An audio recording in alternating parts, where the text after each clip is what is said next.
Приветствую вас, друзья. Вы слушаете и смотрите подкаст «Это вам не мешки таскать». Я Михаил Сергеле. Я Иван Святченко, мы в Комрате. Михаил, здравствуй. Здравствуй вам в очередной раз. Нас ждали, мы пришли. Нас ждали, мы пришли даже в Радоницу, да? Потому что за работу в праздник Господь Бог дает не просто булочку, а булочку с маслом. Да, вот мы, в принципе, мы же не ради этого, мы ради того, чтобы нет. просвещать. И вообще общаться с нашей прекрасной аудиторией. Согласен. Ну, давай сразу К делу. с места в карьер, да? Значит, о чем мы сегодня поговорим, друзья?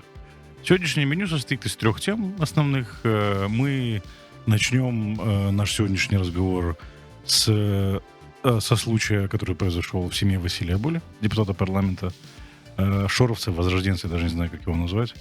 Депутата парламента. Депутата парламента, да. Значит, ребенок позвонил в полицию, пожаловался на агрессию отца, то есть Василия Боли, в адрес матери ребенка, ну, то есть жены Василия Боли. Поговорим о том, какова была реакция об этом случае, нужно или не нужно, важно или не важно придавать это огласке и обсуждать эти вопросы. Потому что была неоднозначная реакция общества, с моей точки зрения, на это. Всколыхнуло общество. Всколыхнуло.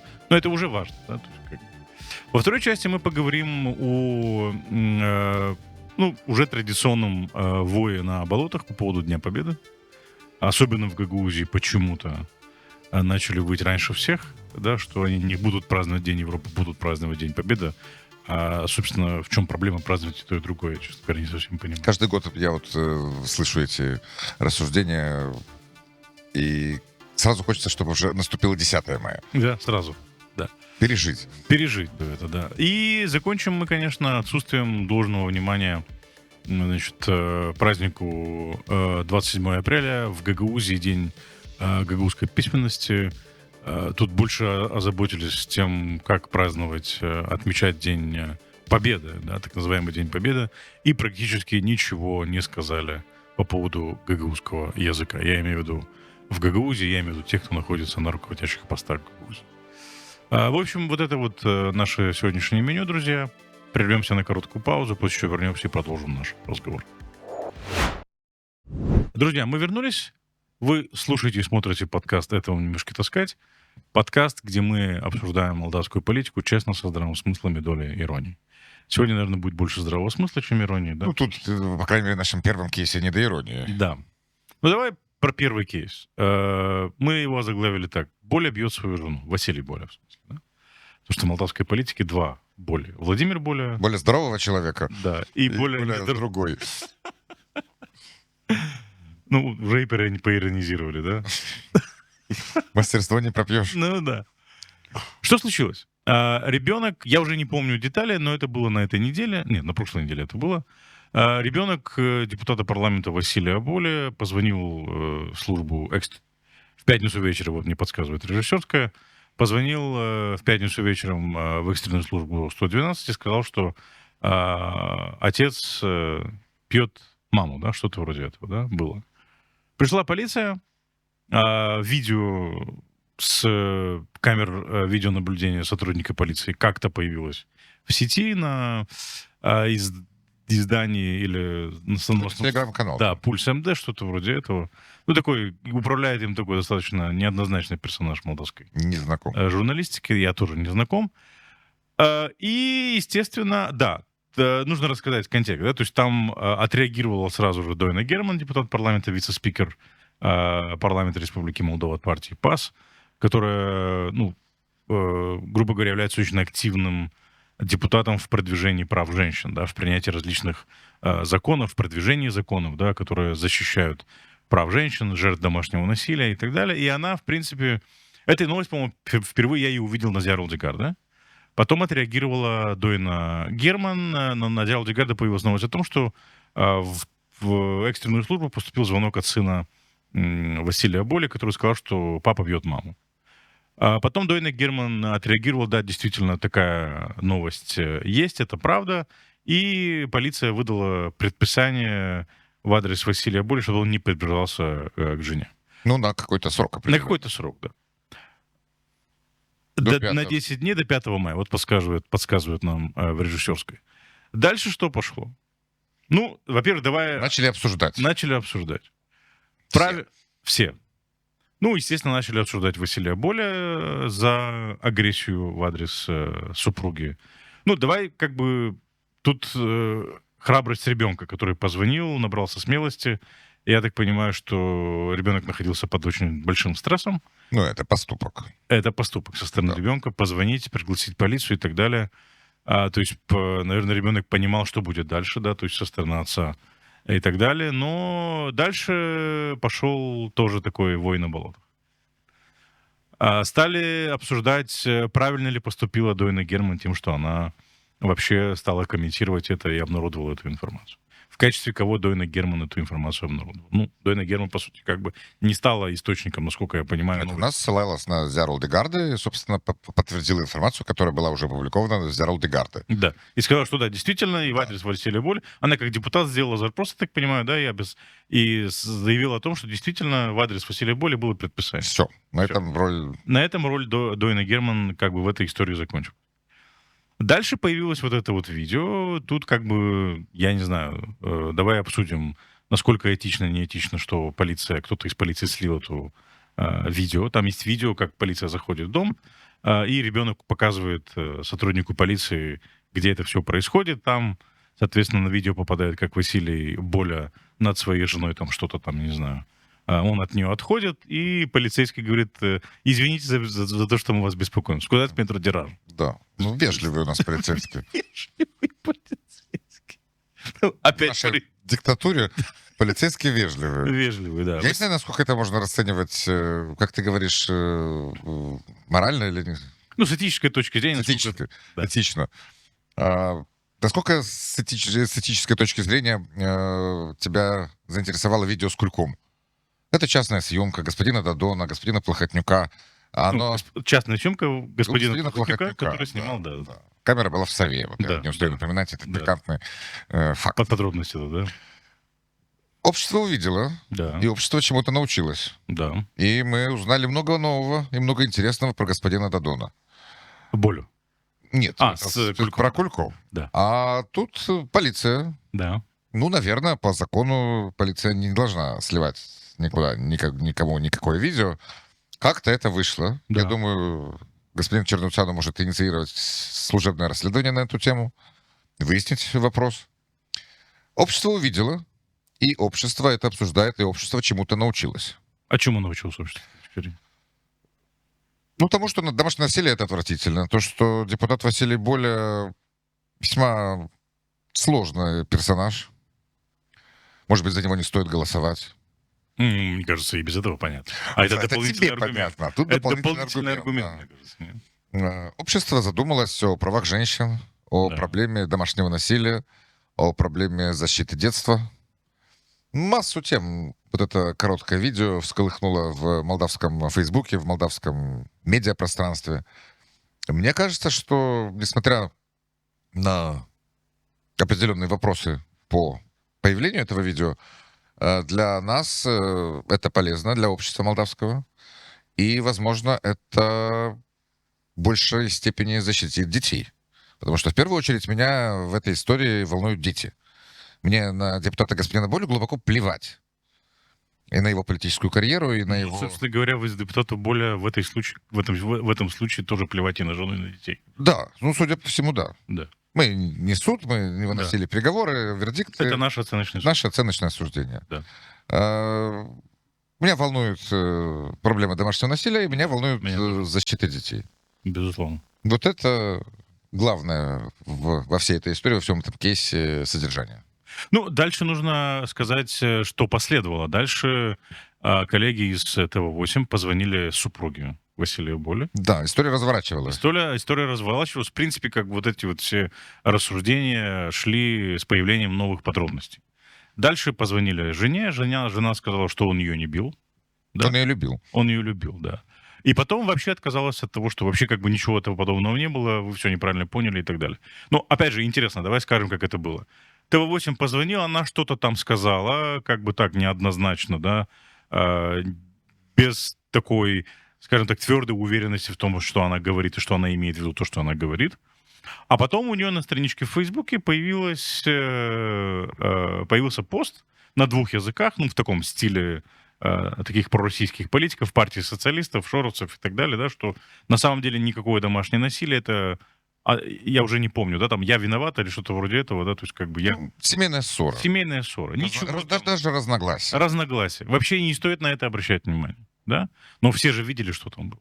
Ну, все не видели, что там было, но ребенок позвонил вряд ли по ошибке, да. Да, ну вот, а жена говорит, что ребенок якобы позвонил по ошибке. Я много лет назад познакомился с центром Ластрада. Мгм. Они занимались жертвами трафика, защитой прав женщин, Да. Ну, это как раз когда трафик женщин был таким очень массированным. массированным явлением в Республике Это Молдова. было лет 25, может, даже Ну, назад. до того, как у граждан Республики Молдова появилась возможность получать румынское гражданство, и они получили возможность выезжать в Европу легально. Тогда очень много женщин попадали под... Да. И мне рассказывали эксперты центра Ластрада про домашнее насилие в том Да. числе. И вот это поведение супруги господина Боли, это, к сожалению, типичное поведение жертвы абьюзера. Да. И там в этом же сообщении, которое уже было похоже на такое партийное коммунике, было сказано, что это вообще как бы политическая расправа над ее мужем. Ну, тут вступают в роль политконсультанты господина Шора. Да. Мы не будем забывать, что господин Боля у нас шарист. Да, шерист. Недавно выступал на митинге в Камрате. Да. Где он только не выступал, Ну в да. Москву ездил. Ну, конечно. Вот. И, конечно же, любое лыко в строку, обычное, ну как, отвратительное, но обычное дело по домашнему насилию, конечно же, можно переквалифицировать в политическое преследование. Ну, ваша Гуцул, ваша политзаключенная у нас. Ну да. Узник без совести. Узник без совести. Как бы, да. Тут, конечно же, дискредитация господина Боли. Ну, наверное, Майя Санду пробралась и вот что-то сделала. Наверное, кто-то Заставила ребенка позвонить в полицию. Да, его вот нам уточняют из режиссерской, его внесли в список агрессоров. Это политическое преследование. Да. То есть кто-то убедил и внушил Василию Боли, что он должен там, не Как-то знаю, вот так себя вести. как-то вот так вот себя вести по отношению к своим членам своей семьи. Да. И, значит, дальше что было? Политическое преследование. Кто-то обратил внимание на то, что якобы Дойна Герман могла воспользоваться этим для того, чтобы дело, которое представляет общественный интерес, его якобы использовать для политической расправы над политическим оппонентом. Я сомневаюсь, что господин Боли является политическим оппонентом Дойны Герман. Ну, я тоже. Как-то, знаешь, несмотря на разницу в корпулентности, все-таки Дойна Герман политик. Да. А господин Боля, ну, мы же не материмся, да? Нет, конечно. Не будем это делать. Не будем. Вот, это раз. А второе, слушай, в любой нормальной вменяемой стране, если депутат парламента узнает, что его коллега, депутат парламента, совершает преступление, а домашнее насилие — это преступление. Ну да. Знаешь, тут не Согласно надо молдавскому далеко ходить законодательству, и да, как-то уже не надо. закрывать глаза, Нет. что там что-то привиделось, Делать вид, что ничего не приснилось, что все нормально. Совершенно логично. Из любой фракции, из фракции партии коммунистов и социалистов, блока этого прекрасного. Даже однополчане господина Боли по вот этому шоровскому аппендиксу, и они могли бы заинтересоваться подобным вопиющим случаем И привести там в свое внутреннее расследование. внутреннее расследование, как-то представить свою позицию Да. вменяемую. Защитить эту женщину, защитить этого ребенка. Да? Ну, как, вот в этом состоит роль депутата, народного избранника. И народных избранников, которые являются коллегами Василия Боли, да, в том числе и по партии. А что насчет коллег по парламенту, которые выступают за хорошие отношения с Россией? Те же социалисты, те же коммунисты. Тот же блок альтернативы. Та же Ирина Лох, я не слышу, чтобы они прокомментировали. Причем женщина. Между прочим, женщина. Мне вот кажется важным во всех этих подобных прискорбных ситуациях слышать и слушать голос женщин. Ибо чаще всего жертвами домашнего насилия становятся именно женщины. Да. Ну, опять же, мы тут обратили внимание на то, что на страничке жены Василия Боля появилось это, ну, больше похоже на пресс-коммунике. Мы ни в коем случае не осуждаем супругу Василия Боля. То есть, как бы... Тут называется выражать человеческое сочувствие. Да, то есть... И максимально помогать, не знаю, психологами, законам, полицией. Всем, чем можно. Всем чем, ну, что тут? Мы люди, как ни странно, Михаил, мы люди, мы женщин не бьем, правда? Да. Совершенно верно. И хотелось бы то же самое со стороны, опять же, однопартийцев Василия Боли, разобраться с этим кейсом, хотя бы заявить о том, что да, они проведут внутреннее расследование, и что таким случаям не место. Это же люди, которые выступают за традиционные ценности. Да, это особенно Да. пикантный момент, конечно, наш традиционный семьянин господин Боля, который очень напуган ювенальной юстицией. Кстати, здесь Кстати, да. самое вот показательнейший пример Ю- необходимости ювенальной Есть, юстиции в защите прав ребенка и Они- прав детей. Они же все выступают против защиты прав женщин, как бы, да, закон. Зачем нам Стамбульская конвенция? Зачем? Это противоречит нашим православным устоям. Да. У предков наших, у Штефана Челмари не было же Стамбульской конвенции. Нет. А мы вот должны быть как Штефан. В такой социалистической версии, коммунистическо-социалистической версии. Ну вот мы видим, как они, значит, ведут себя в отсутствии вот этого всего. Да? То есть ювенальной юстиции, Стамбульской конвенции. Вот им зачем нужно отсутствие Стамбульской конвенции и отсутствие ювенальной юстиции. Такие вот у нас устои. Да. Бьет, значит, любит и вся прочая вот эта мерзота. Традиционно. Традиционная мерзота. Они против мама один, папа один, папа два, родитель один, родитель два. Зато они вот за то, чтобы мужик, особенно депутат, мог там побить жену, когда у него там... А у него же иммунитет. У него же иммунитет. Вот. А он же за традиционно. За традиционно. Он крестится, в церковь ходит каждую неделю. И это, кстати, да, и это, безусловно, нужно обсуждать. Это, и с моей точки зрения, важно придавать это огласке. Особенно, когда речь идет о депутате парламента Республики Молдова. Ну, как бы лицо публичное представляет... Должно подавать пример. Но не те примеры он подает, по большому счету. Я бы сказал, совсем не те. Совсем не те примеры. Совсем не те. Подает, но не то. Не то. Не то. Заниматься бы своим регби, знаешь, вот... Да, кстати. И вот и в парламент можно не ходить. Василий Боля, я его вообще на самом деле впервые так как бы обратил на него внимание. Он до этого как-то мелькал, да, в моей информационной ленте. Но вот он зачитывал ту самую Муцуни Дечензура, да, это, как он называется по-русски? Вотум недоверия. Вотум недоверия правительству Майя Санду в ноябре 2019 года. Это когда Игорь Дадон развалил коалицию. Развалил коалицию и пошел на сделку с Шором. И они тогда создали после этого правительство Кику. Проголосовали за... Не к ночи будет помянут Ник ночью. наш экономист. Кстати, который тоже не отреагировал. Я не видел реакции. Ну, я тоже не видел. У них, наших псевдооппозиционеров, очень избирательное зрение такое. Да. Здесь видишь, здесь не Здесь видишь. не вижу, здесь не хочу. Здесь- Здесь вы уйдите, уберите от меня, унесите. Вообще, как бы, мы туда не смотрим. Ну что, опять же, аргументы этих сторонников традиционных ценностей и любителей не замечать подобные вещи. Почему вы лезете, значит, в чужую семью? Не копайтесь в грязном белье, не копайтесь в чужом белье. Ну что значит чужое белье, что значит чужая семья? Это депутат парламента Республики Молдова. Я тебе рассказывал уже один раз, Михаил, историю, расскажу ее нашим Да. зрителям. И пришел я в гости в квартиру на первом этаже. Да. И слышу, как дикие крики раздаются в пятиэтажке. В четвертом этаже идет большая драка. Да. С переворачиванием шкафов, с воплями. Впечатление такое, что мужчина колотит женщину вот так бах-бах по стенам. И я говорю, ну что, надо вызывать полицию?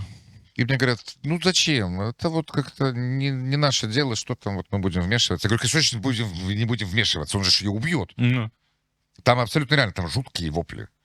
И позвонила я в полицию, там долго меня расспрашивали, а кто я такой, что я такой. Прошло полчаса. мгм. Я еще раз звоню в полицию. Это было лет 5 назад, или когда? 5-7, наверное, вот где-то так. Точно не помню. Давно. Мне раздраженно говорят, да, мы знаем. А он что, еще все продолжает? Я говорю, да, он все еще продолжает. А на самом деле все еще продолжает. И дом, вот эта пятиэтажка, она прям гудит вот от этих воплей, от этих... Это полчаса. Это 30 минут уже. То есть есть- я пришел, уже эти вопли были. После звонка в полицию прошло полчаса. 3 раза я звонил в полицию. И так и приехали. Через 1,5 часа. Где-то через 1,5 часа, да. И так и обнаружили, что да, там, знаешь, есть семейное насилие. И увезли кого-то в больницу, кого-то в СИЗО, там, не знаю. Но, я так понимаю, все живы остались, по счастью, да. Поэтому я к чему все это клоню? Это не вмешательство в частную семейную жизнь. Ты спасаешь чью-то жизнь. Иногда да, Да. иногда да. Это вот когда на Западе соседи стучат на других Как у соседей, нас принято это да, называть, да? звонят в полицию и сообщают о своих каких-то подозрениях о том, что, алло, тут что-то творится странное, закон, приедь и разберись. По-моему, совершенно нормальная реакция здорового общества. Абсолютно. Видишь плачущего ребенка, постарайся либо Спроси, да. спросить, либо вызвать полицию. Поинтересоваться, да. И это не стукачество. Это не стукачество, это называется нормальное, вменяемое, здоровое общество. Да. Это проявление правильной позиции. Люди друг другу стараются помогать. Да.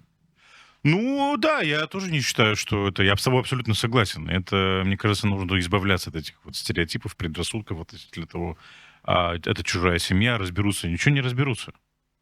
Ну, может и убить, понимаешь? Ну, конечно. Тоже случаев таких в Молдове предостаточно. В Да. нашем патриархальном, христианском, православном обществе. То есть Полно. когда люди, политики, представители гражданского общества, неправительственные организации, активисты выступают за дополнительные меры по защите прав детей и прав женщин и защите людей, мужчин, женщин или детей от домашнего насилия, это же делается не просто так, потому что в этих мерах есть необходимость. Неблагополучные семьи это отнюдь не семьи только каких-то алкоголиков и наркоманов. Абсолютно. Вполне себе Вот состоятельные семьи. состоятельные семьи. Да. Человек занимается много лет политикой. Человек умный. Да. Господин Боля может быть отвратительный, но он с мозгами. Да.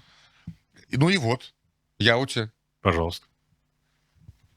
И это, еще раз повторимся, да, это человек, который занимает должность в парламенте. Он депутат парламента Республики Молдова. Это одно из высших должностных лиц Республики Молдова. Да. Достаточно очень часто мелькает в информационной повестке, в новостях. То есть человек, который продвигает определенные идеи. И одна из идей, которую он продвигает идею традиционных ценностей. И вот что мы видим.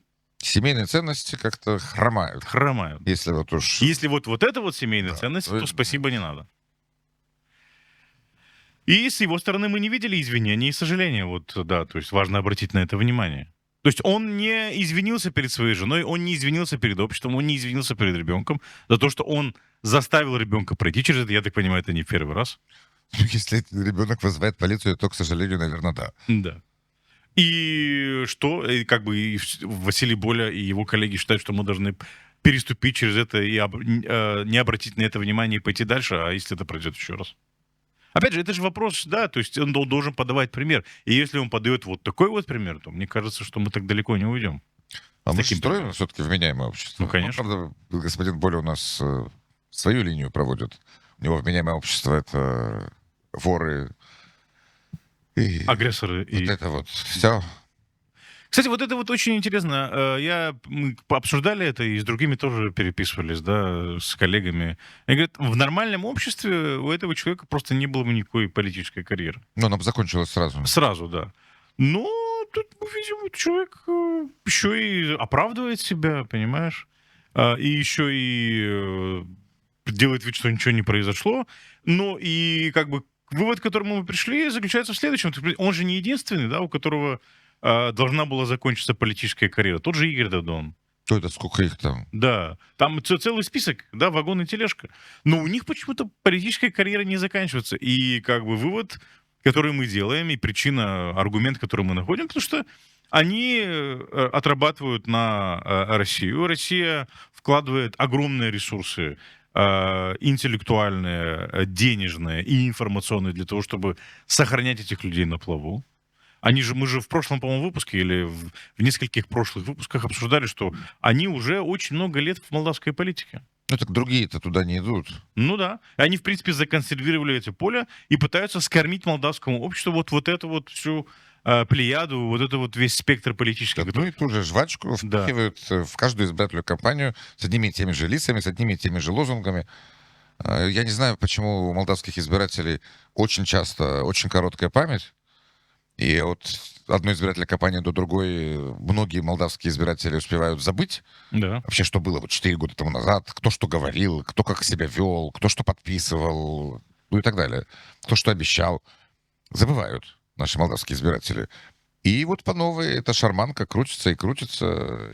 Ну, это Родина в опасности. Да.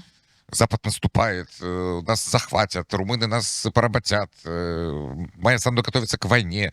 Вся вот эта вот плеяда. А то, что бьет жену, а что? Да, ну, Да, что? Понимаешь? Ну, это очень, дискредитация. очень похоже со Слуцким, да, этот, как его, новый лидер ЛДПР, который В России, да, который. вместо Железского, да, там сколько статей о нем написали о том, что он домогался журналистов. Нет, там просто живые свидетели. Есть право, да, говорит. Вот, И что, наоборот, его продвинули, он стал вице-спикером Государственной Думы. все хорошо, раздают интервью, ходят на телеканалы. Да. Уважаемый человек. Вот такие вот ценности мы хотим. Нет, мы не хотим таких ценностей. Поэтому важно об этом говорить, важно, чтобы общество делало соответствующие выводы, да, и важно понимать, что эти люди сохраняются на плаву в молдавской политике только потому, что в них вкладывают огромные деньги, информационные ресурсы, денежные ресурсы для того, чтобы они были и продвигали нужную Кремлю повестку.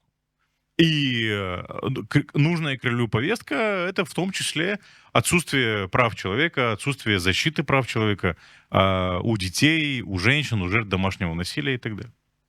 А пацан молодец. А пацан молодец, да. Не имеет права никакой папа бить никакую маму, Абсолютно. никакого ребенка. Абсолютно. И все дети имеют полное право расти в нормальных условиях, без того, чтобы их травмировали родители своим вот таким вот поведением. Да. Да. Конфирмат. Апробат. Диакорд. Диакорд. Друзья, прервемся на короткую паузу, после чего вернемся и поговорим о вое на болотах по поводу очередного воя на болотах по поводу Дня Победы и Дня Европы. Друзья, мы вернулись. Вы слушаете, смотрите подкаст «Это вам не мешки таскать», где мы обсуждаем молдавскую политику честно, со здравым смыслом и долей иронии. И да, друзья, традиционно подписывайтесь на канал Nonfiction Святченко в YouTube, на канал Ноктенда в YouTube, на страничку Ноктенда в Фейсбуке. И вы также можете слушать нас на Apple Podcast и Spotify Podcast. День Победы, День Европы. Иван, это уже сколько лет продолжается? Много. Много. Я давно, не очень давно, наверное, я живу на свете, но вот это с каждым годом маховик истеризации все вот туже и туже закручивается, и все больше и больше такого истерического отношения к 8 мая, 9 мая, к Дню Победы, к Дню Европы. Ну, я вот вчера опять один там в селе тракторист там у тестя работает, такой машет мне рукой: «Ваша Майя Санду запрещает нам праздновать День Победы. Я, говорит, служил, а ты, говорит, не служил. Я хочу праздновать День Победы». Я такой: а кто тебе вообще запрещает праздновать? Вот это самое это вот прикольно, они внедряют в общество вот эти продажное брехунье, Да. внедряет в общество мысль, что кто-то кому-то запрещает праздновать что-то. Но ведь не запрещает. Нет, конечно. Никто ж никому никакой год не запрещает. Да. Единственное, в прошлом году, или уже 2 года подряд, просьба ко всем не праздновать, не ходить на возложение цветов в честь окончания Второй мировой войны. 3 года с начала войны, вот подсказывает режиссер. С начала большой войны России, большой агрессии России против Украины, да, чтобы не ходить с георгиевскими ленточками на груди. Потому что георгиевская ленточка в Республике Буквы В да, и З. являются символами агрессии России против Украины. Тупой не может этого не видеть, или Да. не замечать, или как-то не вспоминать. То есть ходи, ради бога, возлагай цветы, празднуй свой День Победы, но без символов российской агрессии против Украины. Что тут сложного? Не знаю. Ничего сложного. Просто запрещали праздновать по этим словам этих товарищей и до российского вторжения в Украину. И никто ничего И не... никто ничего не запрещал. И каждый год на мемориале полно цветов, То есть, полно людей. понимаешь, вот эта вот вся истерия говорит о чем? Что это же не просто про то, чтобы почтить память тех. Нет, это называется политическое событие. Это Выжать из 9 мая максимум политических дивидендов. и пометить территорию. Да. Вот здесь мы празднуем День Победы и никакого Дня Европы, потому что Россия хочет, чтобы здесь праздновали День Победы, и Россия не хочет, чтобы здесь праздновали День Европы. Самое интересное, что никто никого не заставляет праздновать День Европы.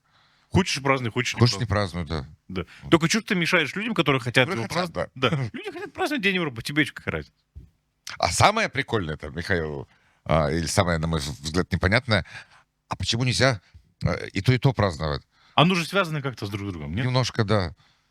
Чем оно противопостоит, эти два праздника, эти две даты, два, ну, не знаю, направления выражения своих гражданских, политических, человеческих чувств? Но это же, оно же, опять же, если уходить в историю, оно же одно вытекает из другого, да, то есть две страны, не то, что две страны, да, в Европе поняли, что сотрудничать, Лучше. сожительствовать вместе лучше, чем воевать друг с другом, да. После 2 мировых войн, как бы, человечество и в Европе наконец-то осознало. Не да? человечество, в Европе. В Европе, В Европе. Да, в Европе, да. Наконец-то осознало, как мы видим, не во всей Европе. И да? не во всей, Да, да. да. То есть, как бы оно осознало, ребята, а что мы вообще друг с другом воюем-то, да? Почему сыр-бор? Давайте жить дружно, давайте жить дружно. вместе, торговать. Да. И появилась декларация Шумана, министра иностранных дел Франции, который предложил ее, да, в результате которой появился договор угля и стали, который, в принципе, положил, вот эта декларация Шумана положила начало создания Европейского Союза. Она была предложена 9 мая 1950 года. Поэтому, когда говорят, празднуйте свой день Европы 12-го, не совсем понятно, а почему? Если оно 9 мая празднуется. Да, оно празднуется 9 Почему надо 12-го его праздновать? То есть можно, да, но почему? И вот это вот интересное, да, День Победы в так называемой Великой Отечественной войны. Почему так называемой? Ну, потому что вся мифология Великой Отечественной войны была придумана для того, чтобы скрыть факт того, что Вторая мировая война, по сути, была развязана Гитлером и Сталином.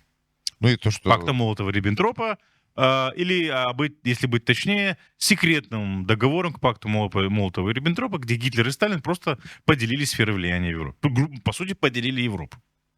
А 8-9 мая 1945 года в Берлине появилось 4 оккупационные зоны. Зона Советского Союза, зона США, Великобритании и Франции. Да. Кто победил? Союзники. Союзники. И никакой... Антигитлера нет. Советский Союз В том числе. участвовал, Да, безусловно.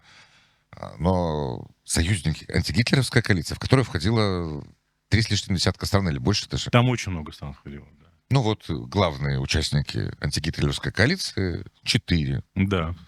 державы. Ну, вот как сказал один историк, гитлеровская Германия была раздавлена глыбой под названием союзники, да, США, Советский Союз, Великобритания, ну, Франция... Франция, да, в меньшей степени, да, но вот это вот большая макета. И мог ли победить Советский Союз сам без поддержки союзников, без ленд-лиза? Я читал, я не помню, рассказывал я, не рассказывал, переписку, изданную в 70-х годах в Советском Союзе, прошедшую, соответственно, все цензурные проверки, все, что там было напечатано, значит, это действительно было. Да? Секретная информация там не разглашалась. Нет. Переписка Сталина, Рузвельта и Черчилля. Да. В том числе по поводу ленд-лиза. Да. То есть вот все их переговоры, письма, дипломатическая переписка. Это книги, там двухтомник такой зелененький. Потрясающее чтение, Михаил. Потому что, ну, во-первых, ленд-лиз начался, по-моему, осенью 41 года. А во-вторых, Сталин настолько забрасывал Рузвельта письмами с просьбами, вот нам нужно то, мы тут не выживем без этого, без этого, без этого. И американцы это передавали, американцы это предоставляли. Там не только вооружение, не только продовольствие, там станки, заводы, все. Более чем Там все, весь спектр, да. Все, что угодно. Да. Не только оружие. Хотя и оружие с самолетами тоже. Да. В частности, сапоги. Да. Американские, советских, на Красной Армии были. Практически на всей Красной Армии. Даже сигареты Мальборо, даже сосиски, даже тушенки. Ну, даже как этот стрептоцит, вот этот препарат, который для обеззараживания, да, то есть как бы дезинфекции. Кто-то, по-моему, у Гордона есть интервью, да, с историком. И он говорит, что, да, в списках 40 миллионов грамм стриптоцита, потому что 40, это 1 грамм на одну рану. То есть это 40 миллионов спасенных рук, ног и так далее. Ну, грубо говоря, обеззараживали для того, чтобы их не приходилось дальше ампутировать. Даже это поставляли, понимаешь? Медикаменты, еда, абсолютно все. То есть, как бы мог Советский Союз победить в одиночку? Конечно, нет. Почему об этом говорим? Потому что вот, я не знаю, получится у нас показать это интервью Ильи Узуна, тот, который сейчас выполняет обязанности, значит, да, брифинг, да, там есть отрывок, где он говорит, что мы, говорит, якобы он получил письмо от Дарины Ричана, якобы, где говорится, как нужно праздновать День Европы. Он говорит, мы не будем здесь праздновать День Европы. Давай послушаем, что тут рассказывает. Давайте. Это мысли великих. Да. Для нас 9 мая – это день Великой Победы. А именно, мы его и будем праздновать и торжественно отмечать на всей территории Гагаузской автономии. Ни один приказ, ни одно письмо, даже с грифом «секретно» либо «обязательно» не заставит нас забыть, кто спас мир от фашизма. Мы будем чтить и помнить наших героев, наших ветеранов. Мы будем проводить памятные акции и торжества, посвященные 80-летию Победы. Это наш долг перед будущим. Я также хочу напомнить господину Ричану, что Гагаузия – это автономное территориальное образование со своими законными полномочиями. Мы сами определяем, какие даты и какие события достойны масштабного празднования. Там еще в начале есть, что, опять же, исторический фейк, что Германия с объединенной Европой напала на Советский Союз. Даже так. Даже так. А. В начале этот отрывок сюда не вошел, но там есть этот момент. Ну, Я думаю, все напали на Советский Союз. все напали. Весь гей-запад. Да. То есть не помогали Советскому Союзу воевать против Гитлера, с которым Сталин вначале развязал Вторую мировую войну, да? А потом Гитлер почему-то решил напасть на Сталина. Ну понятно, почему он решил напасть. Он, наверное, собирался нападать. Ну да. Но то, что 1 сентября кто-то зашел в Польшу, а потом 17 сентября кто-то другой зашел с другого как конца Польши в Польшу. Да. По-моему, это неоспоримые исторические факты. И более того, последний эшелон, по-моему, со сталью ушел из Советского Союза в Германию 21 июня 1941 года.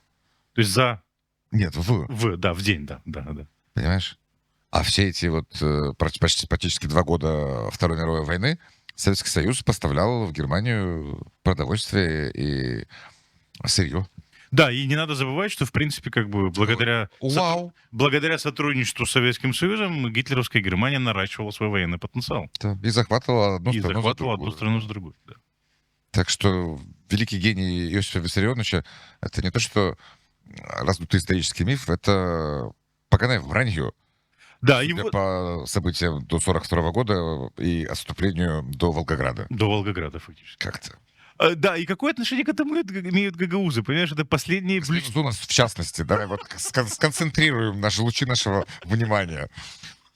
Не говорит никакие документы под грифом «секретно». Дорин Ричан прислал товарищу секретный документ, как праздновать День Европы. Что ж там в этом интересном документе секретного? Как-то по-особенному надо. Да, я даже боюсь предположить, что там господин Узуну увидел. Предлагается, да? Что господин Ричан предложил секретного господину Узуну. Боюсь. Я тоже. Не будем фантазировать на эту тему. Он говорит про долг. Узуна и без нас предостаточно фантазии. Да, он же постоянно педалирует. Тему. Да. Собственно. Да, он любит. Да, и какое отношение к этому имеет гагаузы? Такое ощущение, что гагаузы, понимаешь, последний оплот вообще празднования вот этого Дня Победы. Вот без гагаузов вот вообще этот праздник. Господи, да пусть празднуют. Да пусть празднуют, Никто же не мешает. Опять же, возвращаемся к тому, с чего начали. Никто же не мешает. Абсолютно. Как это принято в Гагаузии уже очень много лет. Собираться на главной улице Камрата, которая до сих пор называется улицей Ленина. Вот это вот как раз... Это не очень хорошо как раз, да, с моей точки зрения. И идти возлагать цветы у памятника Освобождения, вот там по улице Освобождения, которая до сих пор называется улица Освобождения. Ради бога, никто же не мешает. Абсолютно никто. Только важно сказали, без символов российской агрессии в Украине, хоть там, не знаю, 10 человек, хоть 100 человек, хоть 1000 человек. Гречка, водка, Вот все как вы все, любите. что хотите, да. Только без символов агрессии. И это же, понимаешь, это же опять про то, чтобы пометить территорию. Вы можете пойти возложить цветы и потом спокойненько себе в центре Коврата отметить День Европы. Опять же говорим, да, то есть это же одно вытекает из другого. Люди поняли, что лучше не воевать, лучше вместе сожительствовать, да. И была принята декларация Шумана, которая положила начало возникновению и созданию Европейского Союза. И люди поняли, что лучше сотрудничать. И это что привело? Это привело к росту благосостояния европейцев, повышению их доходов, повышению уровня жизни. Да? То есть К миру это привело, Это к привело миру, к к миру. устойчивому миру, который миру и наблюдался, благосостоянию. несколько десятилетий подряд, собственно, 8. Да. Зачем вот это вот, понимаешь, вот мы это будем праздновать? Да ради бога, празднуйте и то, и другое. Он говорит же про долг перед будущим, господин Узун. Мне кажется, его долг перед будущим немедленно уйти куда-нибудь. Да, исчезнуть. Да, вот из, ну, пусть он живет, и дай бог Из ему политики. долгих лет, да. Из политики. Вот из политики, да. Да. Вся вот эта вот продажная кампания Шоровского политбюро позор для Гагаузгири. Абсолютно.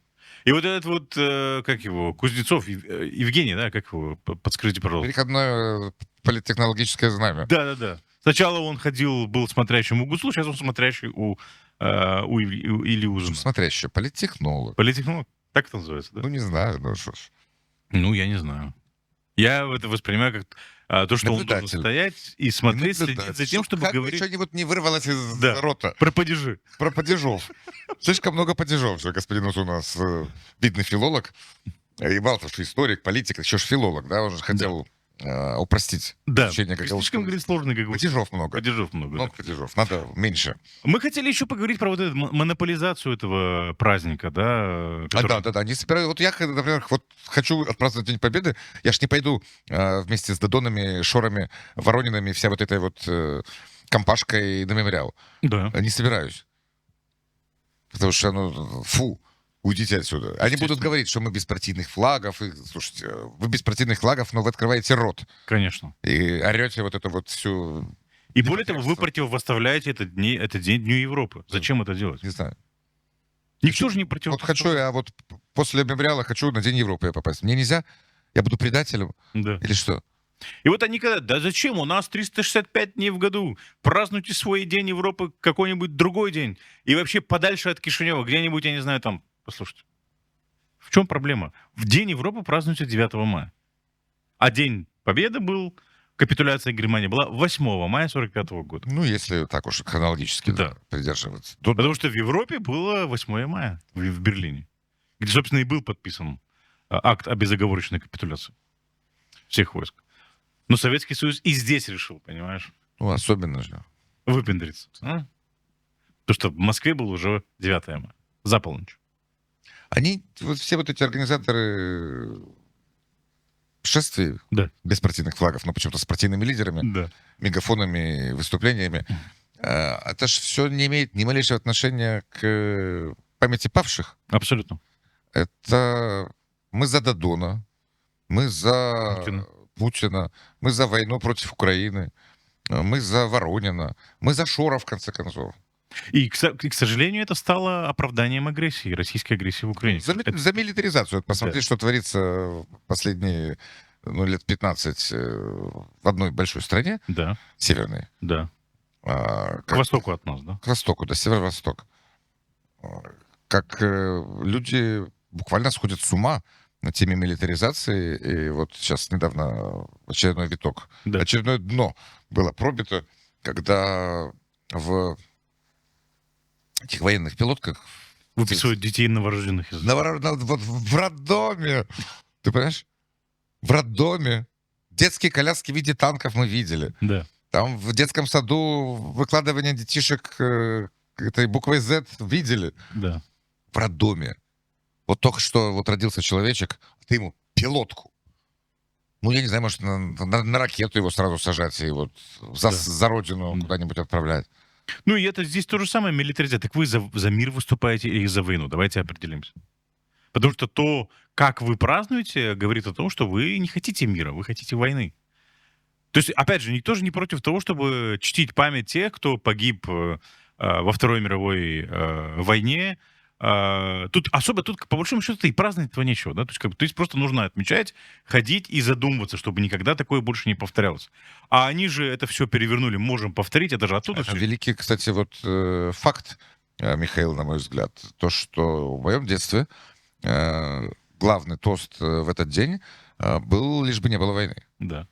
А потом оно потихонечку Можем стало повторить. Можем Это же на 180. Абсолютно. И вот этот вот праздник, вот эти шествия, к сожалению, да, под без партийных флагов, но с партийными лидерами, оно же вот про это, да, можем повторить. Повторить что? 27 миллионов погибших? Или 40, там говорят уже. Дмитрий историки. Нагиев в интервью Юрия Дудю пару-тройку лет назад не очень цензурно высказался, но очень так по-человечески искренне. Ты что, сука, хочешь повторить? Ты хочешь вот эти вот 50 миллионов погибших повторить? Вот. Ну, кто-то уже повторяет, Ну да, 3 года мы видим это. Да. Прям вот уже. кто-то пытается повторить. И там же тоже счет идет на сотни тысяч. На сотни тысяч, ну, с российской Сотни на 100 тысяч. тысяч Ты понимаешь, сотни тысяч человек погибших. погибших. Вот, Да. вот это из-за чего? Из-за подлетного времени НАТО до кремлевского этого... Которые не угрожают Кремлю вообще никак. И ничем. Запад накачивает Украину оружием. Что ж не накачал? Что ж 3 года накачивает, что ж все никак не накачает? Да. Ну что, Сложная тема. Сложная Будем мы, по-видимому, к ней еще возвращаться. безусловно. Ну, мы как бы и до 9 мая, у нас еще несколько выпусков, мы по-любому будем обсуждать эту тему еще. Да. То есть, как бы... И вот это, да, самое большое, мы сейчас перейдем к теме гагаузского языка, и это очень важно вот в контексте поговорить об этом, да. То есть мы не видели каких-то серьезных мероприятий, мы не видели вот посвященных сохранению гагаузского языка. Мы уже с января месяца видим накачивание, опять же, гагаузского общества, усиление вот этих брожения, добавление вот этих вот дрожжей победобесных, да, с января месяца, да, то есть Страхи, страшилки, вот это. да, и плюс в Гагаузии же будут целый комплекс мероприятий, как бы этот год объявили годом, посвященным 80-летию празднования Победы. Вообще, какое отношение к этому имеют гагаузы? Давайте начнем с этого. Потому что Бессарабия была частью Румынии, Румынского королевства, и очень многие гагаузы служили в рядах румынской армии. Да? То есть это не говорит о том, что гагаузы не должны отмечать память, да, и чтить память тех, кто спас мир от фашизма. Конечно же, должны, но не таким же образом. Да, пытаясь, что называется, быть святее Папы Римского. Что, гагаузы остались здесь, и Гагаузия стала единственным оплотом, который должен праздновать День Победы. Вообще праздник, который уже давным-давно милитаризировали, и праздник, который не является праздником, не праздником, да, а днем памяти жертв, погибших во Второй мировой войне, и днем памяти того, чтобы это никогда не повторилось. Нет, это стало таким, переросло в милитаризацию, в милитаристские лозунги, в милитаристские шествия. Пропагандистские шествия. Вот такому маленькому сообществу, как гагаузам, это нужно. Милитаризация, призыв к войне, это, потому что это же, по сути, призыв к войне. Да. Очень часто звучат эти «Путин, приди, спаси». Да. У нас тут вот Кишинев ополчился. Где Кишинев ополчился? То Кишинев равнодушен и вообще не замечает, и игнорирует. Да. То Кишинев ополчился. Надо же определиться как-то. Но если бы Гагаузия была предоставлена сама себе и управляла сама собой, как автономия, да, ну, в рамках Республики Молдова и законодательства Республики Молдова, то вот этого всего кардебалета бы у нас не было. У нас было бы то, ради чего, по сути, была создана гагаузская автономия. Ради возрождения гагаузской исторической памяти и ради возрождения, сохранения и развития гагаузской культуры. Ну, а вместе с тем и повышения экономического благосостояния. О чем мы, в принципе, сейчас и поговорим. Ну, а пока гагаузское руководство занято вот, на прошлой неделе дипломатическое сафари. Да. По посольствам. А вот это вот что? Ну, это уже следующая стадия. Это уже следующая. Дальше будет хуже. Окей, друзья, прервемся на короткую паузу, еще вернемся и поговорим о том, как отпраздновали или не отпраздновали День гагаузского языка в гагаузской автономии. Друзья, мы вернулись. Вы слушаете и смотрите подкаст «Это вам не мешки таскать», где мы обсуждаем молдавскую политику честно, со здравым смыслом и долей иронии. Иван, Да. 27 апреля в Гагаузии отмечается День родного языка, ну, гагаузского. Поздравляю, Михаил. Да, спасибо. Заман Гайрус. Правда, несколько слов нужно сказать. Гагаузский это все Лена Меркашлав. Несколько слов по-гагаузски нужно сказать, да? Ну, ты знаешь гагаузский? Ну да. Почему 27 апреля? Потому что 27 апреля день рождения гагаузского просветителя Михаила Чекера, который, ну, практически творил, и, что называется, его основная деятельность, посвященная возрождению гагаузского языка, пришлась на межвоенный период. В 1938 году он умер. В Кишиневе похоронен, он был протоиереем, священником. Значит, он перевел, издал несколько книг на гагаузском языке, перевел Евангелие на гагаузский язык. И он... В Кишиневе, кстати, есть улица Михаила Чекера. Да, в честь Михаила Чекера названа. Я уже... Пушкин, Шекспир для гагаузов. Нет, это больше такой просветительный, он религиозный деятель. Да. Окей. Его считают гагаузским апостолом. Да, таким. Вот так. Да. Окей. Значит, он очень много публиковался. Ревиста Бессарабии было такое издание в межвоенный период. Да, у него были такие просветительские, публицистические, научные статьи. Ну, как бы внес... Сотрудничал с румынами? Ну, в межвоенный период, конечно, в румынское время. А вот это факт. Вот это интересно, Ну. правда? Ну вот. Кстати, об этом, кстати, как-то не очень говорят-то, да? И, кстати, у него, да, один из его детей бежал вместе с румынами, ну, ушел вместе с румынской администрацией, один из них не успел, попал в руки НКВДшников, отбыл, по-моему, в лагерях, после чего воссоединился с семьей насколько я могу сейчас путаться в данных, но один из его детей был в Румынии, преподавал, по-моему, историю в Румынии. Поэтому, как бы, да, вот такая вот интересная Ты история. видишь, у гагаузского народа тесные связи С Румынией. с Румынией. Но я тебе даже больше скажу, очень многие гагаузы, которые получили высшее образование в межвоенный период, которые смекнули, что их ничего хорошего не ждет советская... Потому что у них же была возможность увидеть, что такое НКВД, и что такое большевики с 40 по 41, когда они просто брали и загребали абсолютно всех, прежде всего политических, да. Это была первая волна депортации. Очень многих примаров, очень многих судей, очень многих полицейских. Общество. Ну да, сливки общества именно такие, политические. Ну, и никто из них, кстати, не вернулся, да, то есть как бы все из них сгинули в лагерях. У них была возможность увидеть, что их ждет в случае возвращения. Когда уже понимали, что Советы возвращаются в 1944 году, многие из них вместе с румынской администрацией ушли за пруд. И многие из них уже в социалистической Румынии сделали карьеру. Тот же Михаил Губогло, да, был историком там, ну, как бы очень много имен. А мы, кстати, о них мало что знаем, если так, по большому счету. Ведь это вот та самая настоящая история. Это, да, та самая настоящая история. Не выдуманная, не навязанная, да, то есть как бы не придуманная, как вот это вот, да, причастность гагаузов к Великой Победе, что бы это ни значило и так далее. Значит, и... Вот гагаузы, разумеется, свой вклад в победу-то внесли. Ну, да, но, понимаешь, ну, Не господин, как его, Узун. ну окей, да. Взятки с него гладкие. Понимаешь, и вся история гагаузов в последний раз превращается в вот это вот победобесие, да, но не в то, что на самом деле имеет значение для В гагаузов. автопробеге. В автопробеге, да. По бездорожью, разгильдяйству, за все хорошее. За все хорошее против всего плохого. Да. Вот туда. Вот туда.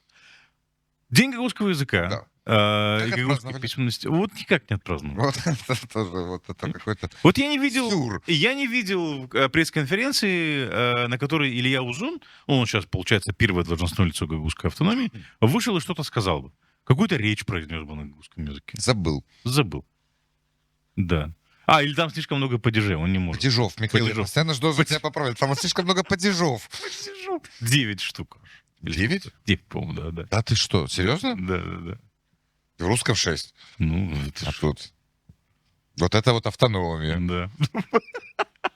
Слишком, говорит, много падежей. Сейчас меня могут, нужно проверить. да, по-моему, Я, проверить, потому что я вот тут да. не И я специалист. тоже как бы не филолог, поэтому как В так по русском школе. языке я филолог, а вот на гагаузском... Да. Я тоже не филолог, помню. 6, вот, поправлять меня, 6 падежей, да. Падежов. Падежов. Падежов, извини. В эстонском я знаю 15. 15, ух ты. Что-то вот около, может, 16 даже. Да. Вот это просто... Ну, конечно, наслаждение, такой феноменальный язык видеть. Но изучать его, боюсь, это, конечно, подвиг. Ну вот видишь. И понимаешь, ничего, ничего... Да, 6 падежей, извините, да. 6 падежей, извините. Но один ученый выделяет 9 падежей, вот мне подсказывают. Видишь, как бы вот, понимаешь, вот гагаузская автономия существует уже 30 лет, даже в этом не пришли к общему языку. Ну, какие вы горячие южные парни. Но в учебниках преподают 6, в школе преподают 6. Да, но День гагаузской письменности... Спасибо, гагаузского языка режиссерская, она мне подсказывает, да. в Гагаузии не отмечают. Не отмечают. И мы не видели Парадоксы, пресс-конференции вот, парадокс. парадоксы, да. Ты понимаешь, Жакских степей. когда ты обращаешь на это внимание, мы же часто обращаем на это Тебе внимание. говорят, это ты нацик. Во-первых, ты нацик. Во-вторых, да что, Продался. да. Да что вы, говорят, заладили с этим гагаузским языком госკультуры? Гагаузская автономия не только для этого создавалась. А для чего гагаузская автономия создавалась? Да, гагаузской автономии дали гораздо больше, чем ей необходимо для сохранения и развития гагаузского языка. Там и много политических полномочий, много экономических полномочий и так далее. То есть, по сути, сказали, хотите развивать не только язык, пожалуйста, экономически развивайтесь, да, в социальном плане развивайтесь, в политическом плане развивайтесь, да, ну про язык-то не забывайте. В итоге не развивается ничего. Ничего не развивается. Знаешь, Ни есть, язык. есть великая буддийская частушка времен Советского Союза. Да. Надо будет запикать. Буддийская. Гудит, как улей, родной завод. Да. А мне-то хуй. Идите он в рот. Да? С гагаузской автономией тоже. Примерно так. Сори.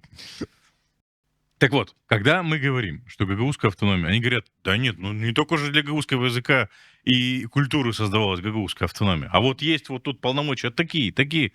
Для меня это сразу, знаешь, маркер того, что, да, как ты сказал, и Не интересует. да, гагаузский язык, гагаузская культура, да, нам про геополитику, нам вот про взаимоотношения куда Молдове интегрироваться, куда не интегрироваться, а вот своими проблемами мы заниматься не хотим. И в конечном итоге нет ни гагаузского языка, ни гагаузской культуры, ни экономического развития, ни социального развития, вообще ничего нет. А Гагаузленд есть. А Гагаузленд есть, Вот. понимаешь? Для чего создавалась гагаузская автономия? какие- Для Гагаузленда. Понимаешь? И каких бы документов под грифом «секретно» не было, мы не забудем про День Победы. А на батутах можно без падежов. Да. Скачи себе, вот и доскачи. Вот про гагаузский язык мы забудем, нам плевать на него, а вот про День Победы мы не забудем, понимаешь? Диктант там у вас не диктант или диктант? В честь Дня В честь Победы. Почему не в честь гагаузского языка диктанта нету? Я вот не Это знаю. ж самое, что ни на есть. Вот 27 апреля. просится. Ну, конечно. Не. Нету. И да, вопрос хороший задают. Кто в исполкоме умеет писать на гагаузском? Никто же не умеет. Ну что, вообще что ли? Ну, вообще нет, конечно. Ну, я не проверял, но они не показывали Надо и не диктант демонстрировали. провести. Диктант. И Илюша Узун первый должен сидеть в рядах и писать. Я вот еще бы как бы на IQ бы там какое-нибудь тестирование провел. Но это и в парламенте тоже нужно делать.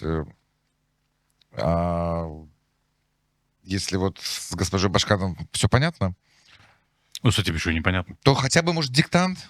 Ну, хоть Да диктантик. нет, ну, понимаешь, в чем проблема? Опять же, мы возвращаемся к тому, что мы говорили... Я хочу вернуться к тому, о чем мы говорили в первой части сегодняшнего выпуска. Почему эти люди, которые в нормальных условиях давно уже были бы на свалке истории политической, такие как Боля, вот эти вот пророссийские все, да?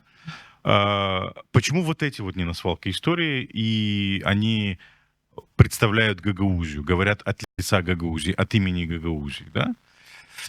И с каждым поколением гагаузских политиков они все хуже и хуже. Понимаешь? Ну, потому что это искаженная политическая реальность. Это реальность, которую создает Россия благодаря огромным вливаниям денег, огромным вливаниям человеческих ресурсов, информационных ресурсов, да, которые искажают эту реальность. И оно практически блокирует возможность, людям, которые могли бы созидать, которым не безразличен гагаузский язык, которые понимают, для чего была создана гагаузская автономия. Она блокирует им фактически доступ к гагаузскую политику, доступ к тем должностям и функциям, от которых зависит нормальное функционирование гагаузской автономии, функционирование гагаузской автономии в тех целях и ради тех целей, ради которых создавалась эта гагаузская автономия. Да? И принять, и сегодня решение, благодаря из-за этой искаженной реальности, сегодня гагаузская автономия продвигает то, что гагаузская автономия, по сути, продвигать не должна. Ну что, гагаузская автономия должна заботиться о Дню Победы? Гагаузская автономия больше ни о чем заботится. Ну, Евгения Гуцулыча можно заботиться. Ну, Евгения Гусул пусть сама о себе позаботится. Взрослая женщина, нет? Этот политический стиль называется обшарпе и деграде. Обшарпе и деграде. Да. Ну, вот обшарпанные и деградирующие... Слушай, начинали-то, там, не знаю, господин Табунщик, Да. господин Крейтор, а вот докатились-то вот до вот этих вот. Ну вот. Так я же говорю, с каждым... И, кстати, на национальном уровне из пророссийских политиков мы тоже видим, да, то есть деградацию вот этого всего политического спектра. У тебя нет такого ощущения, Ну, господин Воронин личность намного более интересная, нежели господин Боля. Василий? Да, вот тут, знаешь, да, Ну вот. отдаю должное аксакалам. Ну вот. Так о чем? То есть ты смотришь, да, если ты на политическом спектре ты видишь появление новых лиц, да, уже люди с западным образованием, Гарварды, Кембриджи, Напоминать слово Гарвард, это не наши, поминать, да? в этих ваших товарищей начнет шарики. Ну, мне-то как бы все равно на них, понимаешь? А с другой стороны, ты видишь полную деградацию, да, то есть Воронин, да, и вот мы докатились до вот Евгения Гуцу, фактически. Табунщик, да, был первым Башканов, и вот Евгения Гуцу, и Илья Узун, то есть как бы, ну, мы же видим, да, масштаб совершенно другой. И второй, что этот, как его зовут? Кто? Я их путаю. С кем я путаю господина Узуна? Михаил Влах, Вот. да. Да, вот, Тоже, это знаешь, вообще, да. деятель. Ну, это да. Дай бог ему здоровья, долгих лет. Ну вот, по большому счету. Ну, по большому счету, да. Поэтому, друзья, когда мы говорим, что гагаузская автономия должна заботиться прежде всего о своих задачах и, скажем так, заниматься тем, ради чего она должна была создана, а была она создана не для того, чтобы быть хранителем Дня Победы. Да пусть бы хранитель Дня Победы, но Да- без да всякой всей этой бредятины, Ну, конечно. которой они кормят избирателей и Ну, граждан Республики послушай, Молдова. ну, День Победы и без гагаузской автономии пройдет как-то, нет? Ну, да. И Да, громко. Михаил, более да. того, я тебе скажу, что этому событию 80 лет. Да. А гагаузский язык без гагаузской автономии, Нет. он не будет развиваться. Он не может сам с собой вот... Нет, вот. нет. Если гагаузской автономии плевать на гагаузский язык, то всем остальным и подавно. Ну, не то, что вот мне может не плевать. Вот Майя Санду всячески печется и пытается через ООН там продвинуть какие-то программы по изучению гагаузского языка. Но заинтересован... Я вот вряд ли буду учить Да, гагаузский. вот парадокс, да? Майя Санду поднимает вопрос о сохранении и развитии гагаузского языка на уровне ОБСЕ и ООН. Майя Санду, президент республики. Ну, то есть, как бы, не то, что Майя Санду... Диктатор. Да. Диктатор. То есть я не к тому, что Майя Санду не должна это делать. Да, Майя Санду, как глава государства, имеет полное право заниматься этим, да? Но мы видим, какой парадокс. Этим плевать, а Майя Санду не В плевать. первую очередь, все-таки это дело Гагаузской автономии. жителей автономии, политического класса автономии, руководства автономии. Ради чего гагаузская автономия, по сути, и создавалась. Как бы да. Ну да. Кое-что забыл. Забыл. Один сплошной День Победы, понимаешь? Ну да, да. И меценат. Ну, Трясет мощной. Еще, где аэропорт? где? Михаил, Нету. у нас аэропорт через месяц Должен быть. должен быть. 1 июня. Ты таки ждешь Я лоукостеров, жду. да? И лоукостеров, и хайкостеров, и British Airways, и Emirates, в конце концов. Ну Я да. никогда в жизни не летал на Emirates. Гагаузских хитров, да? Подожди. Хитро. Схипхал давай. GFK. О! JFK. Что? В Чедерлунге что, не поместится? Поместится. Вырубить весь этот трапс. И там такой JFK можно Ну, конечно, да. отгрохать. Не будет Сколько ни ютиков, JFK, ютиков там сколько можно напхать-то, а? Ты представляешь? Тьютиков. Не будет там ничего, Вань, ты же понимаешь. 1 июня не будет, а 2 И третьего. не тоже не будет. О. Окей, друзья. Ну, все, Диван, спасибо за этот выпуск. Спасибо, Михаил, спасибо Да. вам, друзья. Поговорили и о серьезных вещах, поиронизировали. Ну, как обычно, в общем. Здравого смысла нам всем. Да, и чувство юмора. И чувство юмора. Спасибо, друзья, что были с нами. Не забывайте подписываться, делиться этим видео, отправлять его своим знакомым и близким. Увидимся в среду, да, уже в эту среду увидимся в очередном выпуске подкаста «Это вам не мешки таскать». До свидания.